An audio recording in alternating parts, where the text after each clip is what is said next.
Voilà, mesdames et messieurs, heureux encore une fois de vous retrouver sur les ondes de GMS FM, la 89.3 ici à Ziguinchor, particulièrement à Santhiaba. Nous avons l'honneur aujourd'hui également de recevoir dans votre émission journalière En route vers le Parlement, M. Mokhtar Dramé. Mokhtar Dramé, il est de la coalition Manko ISL Sénégal. Mokhtar Dramé, bonjour. Bonjour, bonjour. Voilà, vous êtes là dans le studio de GMS FM, dans le cadre justement d'une émission que nous proposons à nos auditeurs depuis le début du démarrage, de la campagne électorale. Vous êtes là aujourd'hui pour en tout cas partager avec nos auditeurs en tout cas ce que vous allez en tout cas décliner en termes d'ambition pour les populations ziguinchoroises en particulier, mais pour les populations sénégalaises en général. Donc la première question que je m'en vais vous poser, vous êtes tête de liste de la coalition Manko Yessal Sénégal. Il y a tellement de Manko que l'on se perd finalement dans ces Mankos-là. Est-ce qu'on peut parler aujourd'hui de véritables Manko? Et qu'est-ce qui a en tout cas provoqué justement cette cassure-là? Parce que j'ai comme l'impression qu'il y a trois Manko. Manko Watu Sénégal avec Abdoulaye Wade, Manko Taho Sénégal avec Khalifa Sall et Manko Yessal Sénégal avec Modou Fada. Merci, tout à fait. Bonsoir Papou. Je suis très content et très honoré, n'est-ce pas, de faire, en tout cas, d'être ici avec vous. Et une radio, une télévision qui assurément fera, n'est-ce pas, long feu à Ziguinchor. Donc, je réponds directement à votre question à propos de Manko. Effectivement, il y a plusieurs Manko, je pense 3.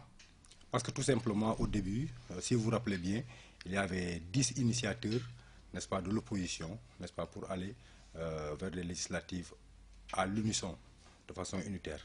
Mais dans cette coalition, la grande coalition de Manko Watu Sénégal, il y a eu quand même des problèmes. Il y a eu cassure finalement. Bon, nous, on s'est dit que Manko n'appartient à personne. Manko n'était pas l'apanage de qui que ce soit. Et qu'après cette cassure, bon, nous aussi, on est parti de notre côté. Et on a dit que Manko, nous le revendiquons. Et nous avons dit Manko Yessal, puisque nous sommes, notre parti s'appelle les démocrates réformateurs, Yessal. Donc nous avons tout simplement pris Manko Yessal Sénégal. Et effectivement, nous sommes en coalition avec d'autres partis. Et nous nous sommes lancés dans les élections comme tous les autres coalitions et partis indépendants. Inch'Allah, bon, nous comptons continuer cette campagne-là dans la sérénité. Est-ce que justement à travers ces situations de cassure, les politiciens, notamment vous autres là, vous ne donnez pas en tout cas raison à ceux qui disent souvent, qui vous reprochent justement de mettre en avant vos intérêts personnels au détriment des intérêts des populations, des militants? Parce que beaucoup de gens croyaient justement à la possibilité de créer un front unitaire contre le pouvoir en place. Mais vous avez montré à un moment que vous n'êtes pas capable de le faire. Tout à fait, c'est regrettable. Mais il faut dire que, bon, en ce qui nous concerne, nous avons toujours lutté pour que cet engagement dans l'unité soit possible. Mais malheureusement, aujourd'hui, les populations et certaines personnes ont eu raison sur nous.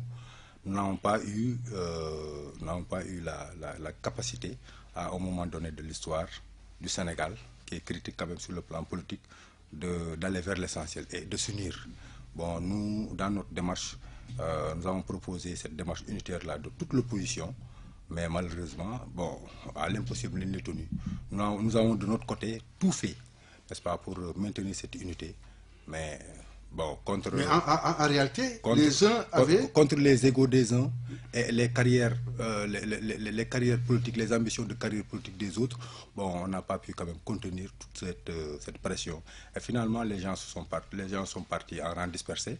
Bon, c'est dommage, il faut le regretter, il faut le constater aussi, mais je pense que ce sont des leçons qu'il faut tirer, n'est-ce pas, à l'avenir, pour que effectivement... Bon, il y a aussi... les ficelles, les ficelles du pouvoir en place qui étaient tirées donc en bas de façon nocturne.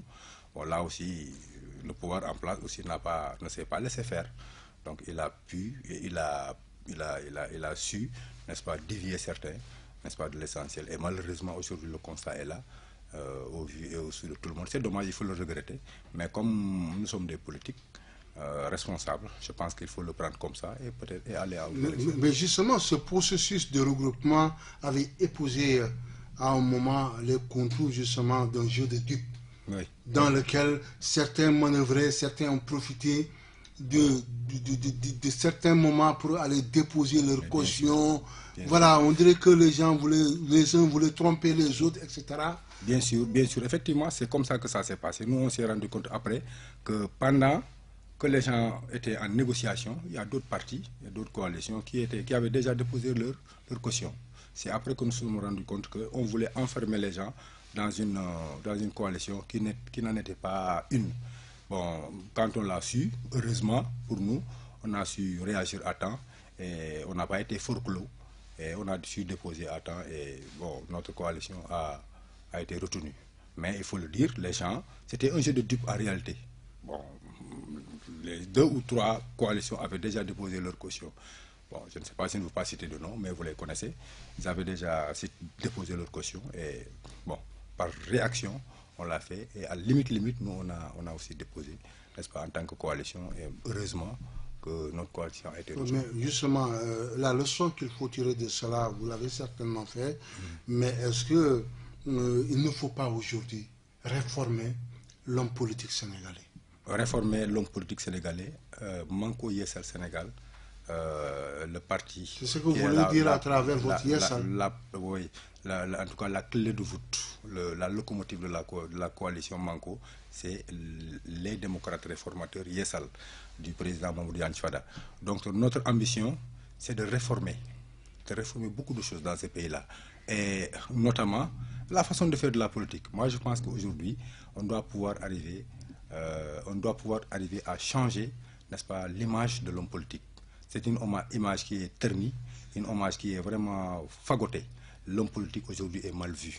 Aujourd'hui, quand vous vous lancez dans la politique, en tant que jeune, engagé, ou bien n'importe quel âge, mais ce que les gens attendent de vous, de prime abord, c'est qu'est-ce que vous allez leur donner? Qu'est-ce que vous allez nous proposer? Donnez-nous de l'argent. Mais c'est un système dans lequel votre leader a grandi. Oui, il a grandi. C'est pourquoi, effectivement, par réactivité, il a voulu changer cette chose. Et c'est ça qui lui a valu, n'est-ce pas, son éviction au niveau du PDS. Donc, au lendemain de la défaite du PDS en 2012, le PDS était en lambeaux. On ne savait pas qui était où, qui avait transhumé. Beaucoup avaient transhumé, d'autres avaient changé de parti. Bon, d'autres avaient créé des partis. Donc il fallait revoir au niveau du PDS parce que c'était un appareil qui volait en éclat. Alors le président Fada a proposé au niveau du PDS une réforme. Donc revoir ce qui n'allait pas au PDS. Parce que le PDS fonctionnait sur des bases, n'est-ce pas, qui étaient déjà là depuis 1974-1976. Donc cela n'était plus d'actualité. Le programme fondamental était daté de 76, les textes datés de 74, donc c'était plus à l'heure, c'était plus d'actualité. Et il a proposé à travers un mémorandum avec certains de ses amis, et ce mémorandum, le frère secrétaire général avait même approuvé. Mais vous savez ce qui se passe au PDS, il y a 2 ou 3 personnes, quand ils ne sont pas contents de vous, mais bonjour les problèmes. C'est comme ça que, n'est-ce pas, vous avez suivi.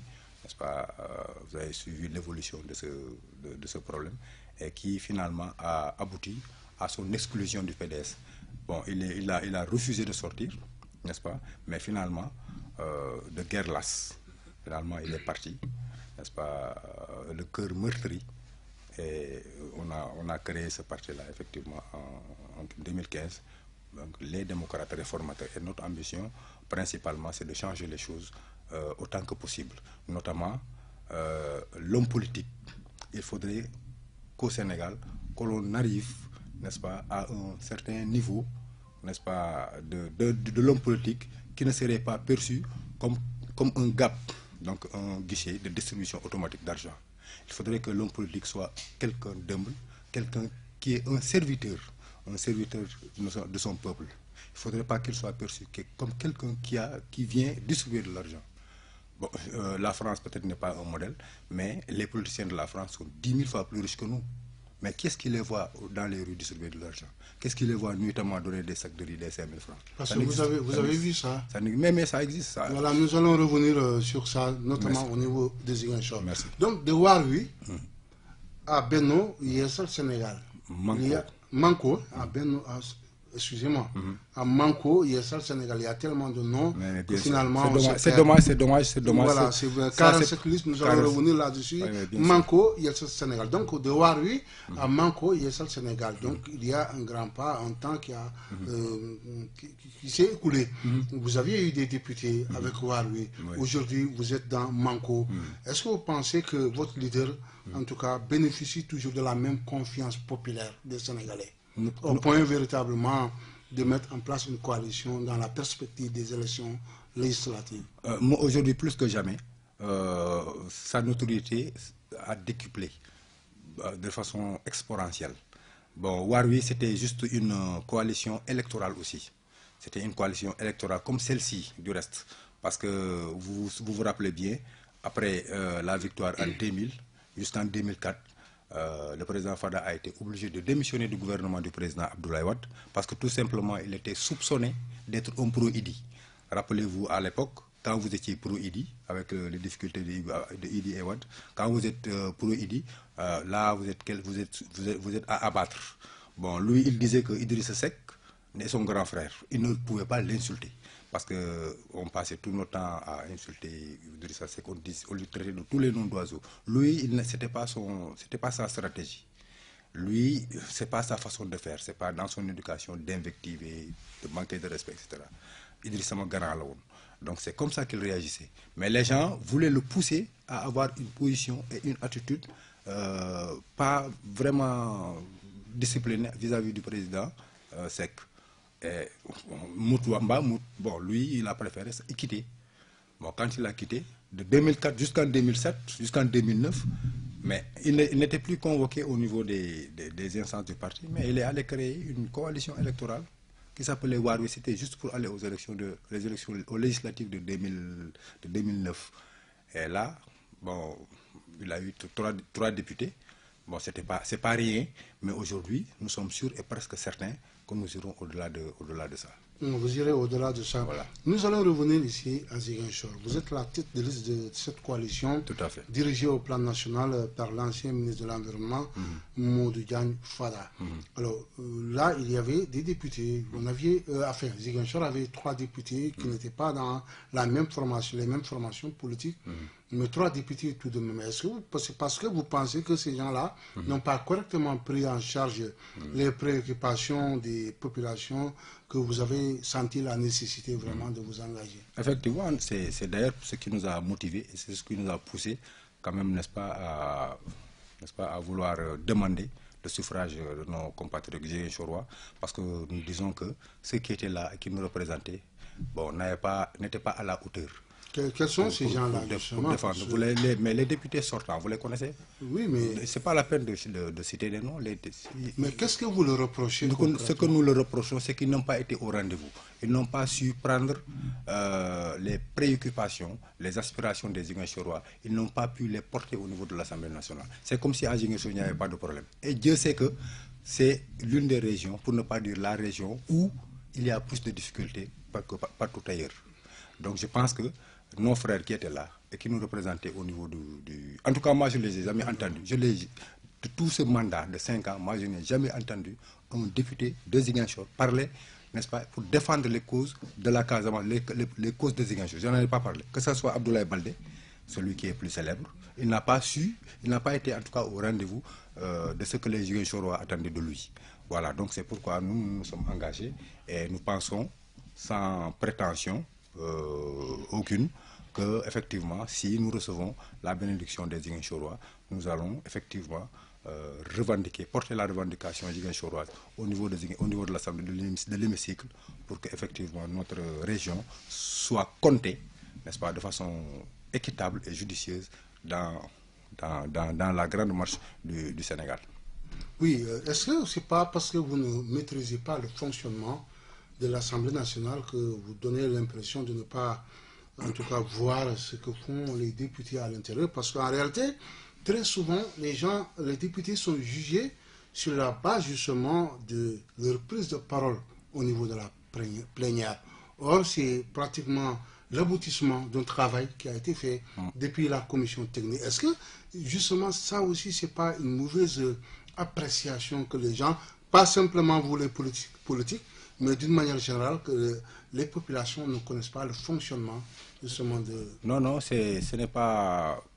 Parce que vous dites que vous ne les voyez pas parler, mais c'est au niveau de la plénière que les députés parlent. Mais il y a tout un travail qui est abattu avant d'en arriver effectivement, là. Effectivement, ça on sait qu'il y a tout un travail qui se fait, un travail très lourd, l'essentiel même pratiquement du travail qui se fait au niveau des commissions, mais quand même, de 5 ans quand même, au moins une fois, que les gens manifestent effectivement, que les gens moi, de toute façon, je les ai vus en train de parler. Mais justement, je ne peux pas les juger sur la base justement de cette prise de parole. Vous savez, le député oui. n'a pas forcément vocation à s'exprimer au niveau de l'hémicycle, tout seulement. Mais il y a d'autres cercles, il y a d'autres lieux, il y a d'autres instances où le député prend des initiatives, n'est-ce pas, et parle, n'est-ce pas, au nom du... Parce que ce qui est réservé au niveau de l'hémicycle, généralement, c'est des temps de parole. Mais est-ce que la voix de Ziguinchor, la voix d'une région comme Ziguinchor, n'est-ce pas, peut se résumer en 3 minutes? Mais est-ce que on n'aurait pas pu, n'est-ce pas, avoir d'autres initiatives, d'autres attitudes pour que la voix de Ziguinchor, parce qu'aujourd'hui, il y a des radios, il y a des télévisions, mais que les gens montrent effectivement aux Sénégalais, montrent au gouvernement qu'effectivement, à Ziguinchor, voici ce que nous avons compris. Mais est-ce que ce n'est pas un mauvais procès? Parce qu'en réalité, les députés, en tout cas, pas tous, mais en tout cas d'une manière générale, les députés, nous les voyons justement dans des manifestations prendre en charge ces préoccupations. Moi, je le dis parce que il m'est arrivé à plusieurs reprises de voir des députés en train de défendre des intérêts des populations très souvent. Les députés de Ziguinchor, moi je ne l'ai jamais vu. En tout cas, moi, je vous dis, je les vois. Mais est-ce que c'est pas un mauvais procès qu'on fait? Non, ce n'est même pas un procès. Ce n'est même pas un procès pour moi, parce que là, ce serait trop prétentieux pour moi, et pas modeste même d'ailleurs pour moi, de porter un jugement de valeur. Je ne fais pas de procès. Moi, je fais un constat, tout simplement. Je dis que effectivement, les personnes, les honorables personnes députés qui ont été choisis par notre département, par notre région, n'ont pas su être à la hauteur de ce que nous voulions d'eux. Mais nous ne sommes pas les seuls. Il y a d'autres départements dans d'autres régions, mais qui se sont effectivement montrés, mais qui se sont déployés sur le terrain, sur le champ politique, et qui, par leur voix, ont su caporaliser et ont su imposer, n'est-ce pas, des choses dans leur région. Parce que nous sommes dans une république, nous sommes en politique. Le député, en réalité, vous le savez autant que moi, sinon plus que moi, n'a pas de pouvoir. Le rôle du député, justement. Le rôle du député. Le député n'a pas de pouvoir en soi pour faire plier, mais sa voix compte double. Oui, mais justement, quel est le travail que devrait jouer un député? Le député qu'ils étaient et que nous voulons être, doit être à mesure d'apporter une influence, de mettre la pression sur celui qui est là, sur le gouvernement, de contrôler l'action du gouvernement. On ne peut pas dire que tout ce que le gouvernement a fait depuis 5 ans est bon. On ne peut pas le dire. Le gouvernement a flanché, le gouvernement a eu à commettre des bévues, des bêtises même, j'allais dire. Mais les députés auraient pu prendre ça au rebond, le dénoncer. Il y a beaucoup de choses qui se passent dans le Sénégal, sur le plan économique, sur le plan social, sur le plan judiciaire, n'est-ce pas? Et le gouvernement a eu à poser des actes qui sont à l'encontre, n'est-ce pas, des Sénégalais, à l'encontre des populations, des pauvres populations. Les députés auraient pu, même si ce n'est pas à l'hémicycle, n'est-ce pas, se dresser et dire non, n'est-ce pas, à ces dérives. Mais justement, quelles sont, selon vous, ces actions qui auraient pu nécessiter... Il y a beaucoup d'actions, qui se passent. Non, je te donne un exemple. Vous prenez par exemple ce que le ministre de l'Éducation et celui de la Santé veulent imposer aux Sénégalais. Imposer à tous les élèves du Sénégal de cotiser 1000 francs pour la CMU. Vous savez que la CMU aujourd'hui a montré ses limites. La CMU, la couverture maladie universelle, a montré que ce n'était qu'un slogan. Parce qu'aujourd'hui, dans quelques temps, la CMU va fermer boutique. Si la CMU ne ferme pas boutique, les pharmaciens les hôpitaux partenaires de ce programme-là vont fermer boutique. Parce que aujourd'hui,